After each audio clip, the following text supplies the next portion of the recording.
Assalamualaikum bosku, welcome to my channel. Sebelum menonton, jangan lupa subscribe, nyalakan dulu loncengnya, dan jangan lupa like dan komen. Dan jangan lupa ambil posisi rebahan kalian. Untuk kalian, selamat menyaksikan. Langit malam itu indah, bermandikan cahaya bintang yang megah, dengan setengah bulan menyebarkan cahaya bulannya yang kabur. Setengah bulan ini sebagian tersembunyi di balik awan, menyebarkan kilau lembut.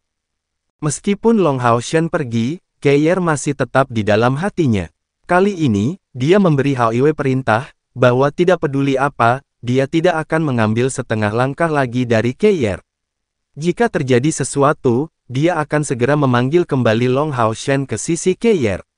Dia pasti tidak akan mengizinkan siapapun untuk melukai Keyernya lagi. Perjalanan cepat ini tidak terasa kesepian untuk Long Hao Shen. Berpikir tentang seluruh proses misi, dia menyimpulkan kemenangan dan kerugian di kepalanya. Tanpa ragu, misi ini sudah di luar dari kemampuannya sejak awal. Mereka mengalami masalah tepat setelah mencoba masuk melalui pedagang lepas. Serangkaian pertempuran telah datang satu demi satu. Tetapi secara keseluruhan, mereka masih beruntung bahwa setidaknya tidak ada yang meninggal karena semua kesalahan ini. Pertempuran yang sulit akan memoles kemauan dan kemampuan seseorang. Long Hao Shen percaya bahwa selama mereka bisa membuatnya kembali hidup dari perjalanan ini, baik pasukan umum ke-21 dan regu prajurit keempat akan membuat kemajuan besar. Selain itu, hadiah kali ini berlimpah. Setelah membunuh begitu banyak iblis, mereka sudah bisa mengetahui melalui perhitungan sederhana bahwa poin kontribusi yang diperoleh pasukan pemburu iblis ke-21 mereka melalui pembunuhan iblis sudah melebihi 10.000, meskipun mereka belum menentukan jumlah totalnya. Tapi tetap saja, 10.000 adalah perkiraan paling konservatif. Semakin kuat mereka, semakin mereka harus menginvestasikan diri mereka dalam tim. Long Hao Shen dan Keyer adalah contoh khas dari ini. Kasus Keyer bahkan tidak perlu diingat dengan kekuatannya hanya pada langkah kelima, dia telah mengalahkan komandan iblis dari langkah ketujuh dalam pertempuran 1 lawan 1, membiarkan Long Hao Shen menyaksikan kekuatan absurd dari tungku spiritual samsara. Long Hao Shen juga telah menggambarkan kekuatan yang cukup sebagai seorang pemimpin. Baik itu sebagai komandan atau sebagai pilar utama timnya, dia sudah mendekati kesempurnaan. Dan selama misi ini, dia juga orang yang menuai keuntungan paling banyak. Selama hari-hari terakhir istirahat, Long Hao Shen menggunakan permata pemeriksaan energi spiritual untuk memeriksa energi spiritual internalnya, dan ternyata dia saat ini adalah seorang ksatria bumi dari peringkat ke-9, mencapai energi spiritual di atas 3.700. Tungku spiritual suci juga jelas hanya selangkah lagi untuk berevolusi sekali lagi, ditambah dia memiliki peri elemen cahaya Yating serta liontin melodi abadi yang dia tidak tahu pangkatnya. Long Hao Shen yakin bahwa selama dia diberi lingkungan yang stabil, dia paling lama membutuhkan 2 bulan untuk mencapai dan menerobos kemacetan peringkat ksatria langkah ke-6. Faktanya, ketika memperhitungkan semuanya, kurang dari setengah tahun telah berlalu sejak dia menerobos ke langkah ke-5. Bahkan Long Hao Shen sendiri menganggap kecepatan kultivasinya cukup menakutkan. Dan ini bukanlah panen terbesarnya, itu akan menjadi menara kematian. Meskipun dia tidak tahu apa yang akan dibawa menara ini kepadanya, dia yakin bahwa menara misteri yang fantastis ini cukup tangguh untuk dibandingkan dengan artefak ilahi. Dia harus membuatnya kembali hidup apapun yang terjadi. Long Hao Shen tanpa sadar mengepalkan tinjunya. Selama dia kembali hidup-hidup, dia pasti akan memiliki kemampuan terbang pada saat berikutnya mereka akan masuk di wilayah iblis. Bermain 200 km memisahkan gua berdesis dari lokasinya saat ini. Mempertimbangkan kecepatannya saat ini, saat matahari terbit hari itu, dia sudah mencapai tujuannya. Provinsi tengah dan datarannya yang luas menyelimuti 1/10 dari seluruh wilayah iblis, menjadikannya yang terbesar dari 24 provinsi. Ibu kota iblis terletak di area inti provinsi tengah ini. Padahal, itu tidak disebut ibu kota iblis, melainkan pusat kota, dalam arti menjadi inti bagi para dewa iblis. Kota Modu, ini dulunya adalah ibu kota kekaisaran yang besar, sebelum direbut dan diubah oleh iblis yang mengubahnya menjadi bentuk ini selama beberapa ribu tahun. Pusat kota Modu ini sangat besar, sampai-sampai tidak ada kota di aliansi yang dapat dibandingkan dengannya.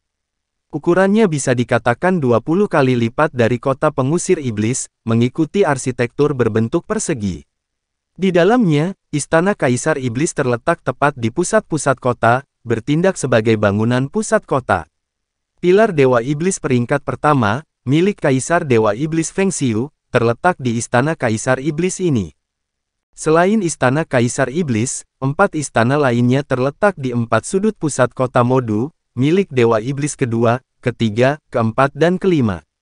Pilar Dewa Iblis mereka yang terletak di dalam istana masing-masing, mereka tinggal di tempat-tempat ini, membuat pentingnya kota ini bagi ras iblis terlihat jelas.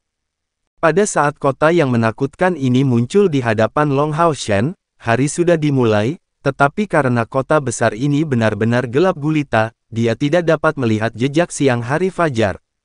Di langit kota yang sangat besar ini, awan hitam dapat dilihat, membentuk lingkungan yang sama sekali berbeda dari yang ada di luar kota. Tidak ada satu sinar matahari pun yang menerangi bagian dalam kota ini. Dari jauh, Long Haoshan samar-samar melihat kabut hitam kabur, tampaknya menyebar di udara tanpa tertandingi. Hanya dengan melihat, dia merasa tertahan oleh kota ini. Rupanya, energi spiritual unsur cahaya yang terkandung di dalamnya ditekan dengan kuat, sedangkan konsentrasi elemen kegelapan setidaknya 3 kali lipat lebih banyak dari dunia luar. Memperlambat langkahnya, Long Haoshan mengatur pakaiannya, mengeluarkan lambang yang diberikan oleh Yueye di tangannya. Menggosok pipinya untuk mengendurkan ekspresi wajahnya, dia maju ke arah pusat kota Modu. Setelah sepanjang malam bepergian dengan kecepatan maksimumnya dalam perjalanan ke sini, dia perlu istirahat untuk mengurangi kelelahan. Jangan lupa bahwa, karena tempat ini berada di inti wilayah iblis, dia tidak dapat memanggil peri elemen cahaya Yating untuk membantunya, juga tidak menggunakan bantuan sinar matahari, yang sangat memperlambat kecepatan pemulihannya. Long Haoshan membutuhkan waktu setengah jam untuk pulih dari pengerahan tenaganya setelah kota itu tampak dalam pandangannya untuk mencapainya. Pusat kota Modu sangat luas. Semua perimeter 10 kali lebih besar dari tembok kota normal, membuat panjangnya tak tertandingi dalam sejarah Seng Modalu. Long Haoshan memilih untuk masuk dari gerbang kota selatan, yang dijaga oleh klan Iblis Bulan. 4 gerbang kota dilindungi oleh Dewa Iblis kedua, ketiga, keempat dan kelima, dan selatan kota adalah wilayah klan Bulan. Dengan penampilannya saat ini, Long Haoshan tampak seperti bangsawan dari klan Bulan, tampak lelah dari perjalanannya. Setelah menunjukkan lambang kebangsawanannya, para penjaga segera memberi penghormatan, membiarkannya masuk ke kota. Meskipun demikian, punggung Long Haoshan basah oleh keringat. Ini karena, iblis dari klan Bulan ini hanyalah tentara berpangkat lebih rendah, tetapi tampaknya memiliki kekuatan pada langkah keempat, membuat mereka tidak kalah dengan iblis bengis dari klan iblis. Hal ini menyebabkan dia berpikir diam-diam bahwa jika bukan karena fakta bahwa Putri Yueye memiliki darah manusia, mungkin kekuatannya tidak hanya pada langkah kelima. Tanpa tergesa-gesa memasuki pusat kota Modu, Long Haoshan menemukan sudut kota yang agak terpencil, menilai pusat kota iblis. Jalan pusat kota Modu sangat luas, cukup untuk gerbong seukuran yang digunakan Yueye saat itu untuk digunakan tanpa merasa ramai. Di kedua sisi kota, toko-toko berdiri dalam jumlah besar. Sebagian besar bangunannya tinggi, dan sebagian besar memiliki desain sederhana di atasnya, membuatnya jauh berbeda dari karakteristik bangunan era kegelapan. 6.000 tahun yang lalu, ketika iblis membawa malapetaka pada manusia, mereka menjadikan sebagian besar pengetahuan manusia sebagai milik mereka. Jika seseorang melihat sekilas, kota ini tampaknya hampir sama dengan kota manusia, jika tidak bahkan lebih berkembang daripada kota manusia lainnya. Tetapi setelah melihat lebih dekat, orang dapat melihat bahwa tempat ini berbeda karena gelap gulita dan dipenuhi dengan rasa dingin. Beberapa manusia kadang-kadang muncul di jalan, tetapi sebagian besar orang yang hadir adalah iblis dari berbagai jenis. Tentu saja, iblis berperingkat lebih rendah seperti iblis berbilah ganda dari klan Zelin tidak terlihat, dan kebanyakan dari mereka jauh lebih kuat. Terbukti, bisa memasuki pusat kota Modu adalah suatu kehormatan bagi iblis manapun. Jadi ini adalah pusat komando ras iblis. Long Hao Shen merenung dalam-dalam, karena dia telah berlari melintasi 4 iblis dari langkah ke-6 dan bahkan 1 di langkah ke-7 sejak dia masuk. Dan, di jalan-jalan pusat kota Modu, mereka hanya muncul seperti rakyat jelata biasa yang tidak menonjol sama sekali. Setelah mengamati untuk waktu yang singkat, Long Hao Shen tidak tinggal di tempat itu, tetapi segera menuju tujuannya saat ini. Dengan peta yang dimilikinya, tidak mungkin baginya untuk tersesat setelah masuk dari gerbang selatan kota berbentuk persegi ini. Pusat kota Modu sangat besar, dan Long Hao Shen masih berada di wilayah luar, sehingga mencapai kastil bulan membutuhkan waktu 1 jam penuh. Meskipun dia tahu tentang pusat kota sebelumnya, Long Hao Shen tidak bisa menahan perasaan heran saat berdiri di depan kastil bulan. Ini seperti kota mini lainnya. Dinding berwarna ungu tua memiliki panjang lebih dari 30 meter dan istana yang lebar memiliki bentuk persegi besar yang tak terbayangkan. Dinding istana berwarna ungu, dan dari sana, Long Hao Shen dengan jelas mengenali peningkatan fluktuasi unsur di udara. Fluktuasi unsur di tempat ini beberapa kali lipatan lebih intens. Stadion besar aliansi bahkan tidak dekat dengan kastil bulan itu dalam ukuran. Dan selain istana Kaisar Iblis, ada 3 tempat lain dengan skala ini di pusat kota Modu. Long Hao Shen tiba-tiba merasa tidak berdaya, melihat skala pusat kota Modu, kekuatan macam apa yang mungkin bisa menembusnya. Apakah umat manusia benar-benar memiliki harapan untuk mengalahkan iblis suatu hari nanti? Pikiran ini hanya terlintas di benaknya, tetapi dengan teguh tekadnya, dia dengan cepat kembali ke akal sehatnya. Begitu dia tiba di depan kastil bulan, Long Hao Shen mengeluarkan lambang kebangsawanan klan bulan, berjalan dengan tegas dan masuk bangsawan klan bulan bukanlah gelar yang hanya berlaku untuk klan bulan, tetapi untuk semua klan iblis. Menjadi bangsawan dari klan bulan adalah status yang terhormat. Hanya pemimpin klan bulan, Agares, yang memenuhi syarat untuk memberi seseorang status ini sebagai perintah langsung. Melihat bangsawan muda ini, para penjaga buru-buru membungkuk dan memberi hormat, tidak mempertanyakan status Long Hao Shen sedikit pun.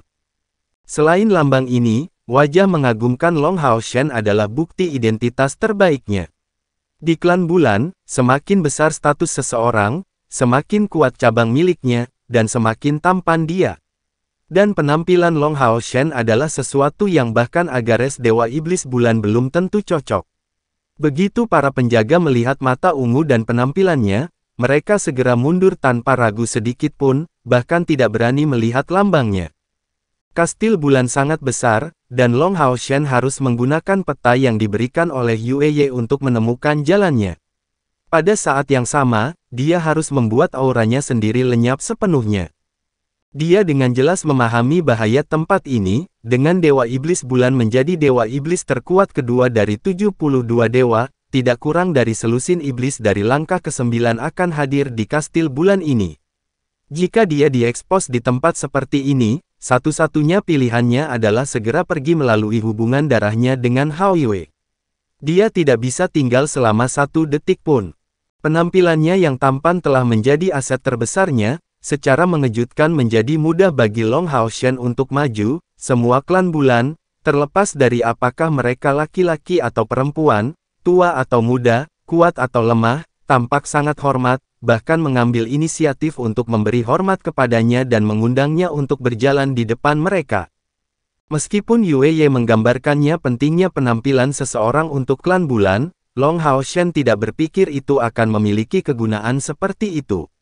Tapi tidak peduli apa yang dikatakan orang, ini adalah hal yang baik, menghindari beberapa masalah baginya. Kastil bulan dipisahkan menjadi bagian dalam dan bagian luar. Bagian luar kastil adalah untuk iblis klan bulan untuk tinggal, sedangkan bagian dalam hanya untuk kerabat langsung Dewa Iblis Bulan untuk masuk.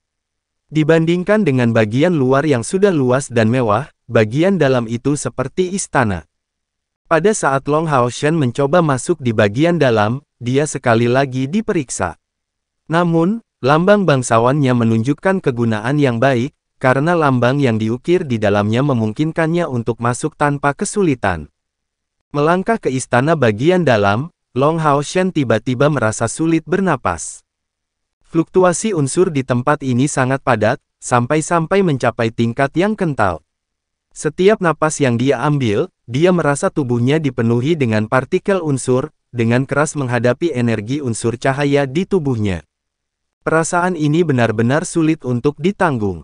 Long Hao Shen mulai mengerti bahwa jika dia tinggal di sini terlalu lama, kultivasinya mungkin akan mendapat pukulan besar dan melemah dari itu. Rupanya, pilar Dewa Iblis Bulan seharusnya terletak di dalam kastil bulan ini. Saya ingin tahu di mana itu. Istana ungu yang megah ini membentang tanpa henti. Mulia, sederhana namun elegan, dan membawa perasaan bergengsi. Istana bagian dalam ini jauh melebihi rumah kantor aliansi kuil dalam segala hal. Setelah masuk, Long Hao Shen tidak berani terus menatap, dengan cepat mengambil jalan memutar ke samping sambil menghindari tengah jalan setapak dan menuju ke bagian yang agak terpencil, ke istana. Dengan ukuran sederhana, tanaman lebat mengelilinginya, dan istana jelas terlihat lebih sederhana daripada yang lain. Berdiri. Tidakkah kamu tahu bahwa ini adalah kawasan Sang Putri? Dan kamu masih berani masuk ke dalam? Dua klan bulan wanita jangkung menghalangi jalan Long Hao Shen. Hanya dengan pandangan sekilas, Long Hao Shen tidak bisa menahan napas, karena kedua klan wanita bulan yang melihat ke bawah 20 ini sama-sama berada di langkah ke-6 kultivasi. Bakat macam apa itu? Long Hao Shen tidak bisa menahan senyum pahit. Meskipun dia tahu bahwa ini tergantung pada kemampuan bawaan seseorang, dan bahwa beberapa dari klan iblis ini tidak dapat dibandingkan dengan manusia dalam aspek ini, dia masih tidak bisa menahan diri untuk tidak merasa sedikit cemburu. Tolong tunjukkan pada Sang Putri lambang ini. Long Hao Shen memberikan lambang bangsawannya sendiri kepada mereka, sebelum mundur beberapa langkah, dengan pantang menyerah berdiri tegak. Melihat lambang itu, raut wajah kedua wanita itu segera melembut, "Tolong tunggu sebentar, Tuan Bangsawan." Setelah percakapan, salah satu dari dua sosok itu melintas, dan Long Hao Shen baru saja melihat jejak ungu cahaya bulan di garis pandangnya, sebelum sosok wanita itu menghilang. Tidak lama kemudian, cahaya bulan bersinar sekali lagi, dan wanita itu muncul di tempat sebelumnya sekali lagi. "Tuan Bangsawan, Sang Putri mengundang Anda masuk." Long Hao Shen mengangguk dengan tenang, masuk dengan langkah besar. Kedua klan bulan itu saling memandang secara langsung, dan satu berkata dengan suara rendah, "Wah, betapa tampannya. Ini pertama kalinya saya melihat bangsawan yang begitu tampan. Mungkinkah dia calon suami Tuan Putri?" Gadis lainnya menjawab dengan iri, "Itu sangat mungkin. Hanya klan yang begitu kuat dan tampan yang bisa menjadi tandingan putri kita. Anda juga melihat penampilannya, yang hampir sempurna. Saya memperkirakan bahwa dia setidaknya harus menjadi seorang dari langkah ke-8, yang harus segera menembus ke langkah ke-9. Dan dia pasti berusia di bawah 50 tahun. Usia rata-rata klan bulan adalah 50 tahun, tetapi bagi mereka, 50 tahun adalah usia yang sangat muda, adalah bahwa orang-orang dari klan bulan sama dengan naga iblis pada satu aspek, kesuburan dalam melahirkan mereka rendah. Mengencangkan energi spiritual internal di tubuhnya, Long Hao Shen memastikan bahwa hubungannya dengan Hao Iwe masih kuat, sebelum menuju ke kamar Sang Putri. Sebelum menuju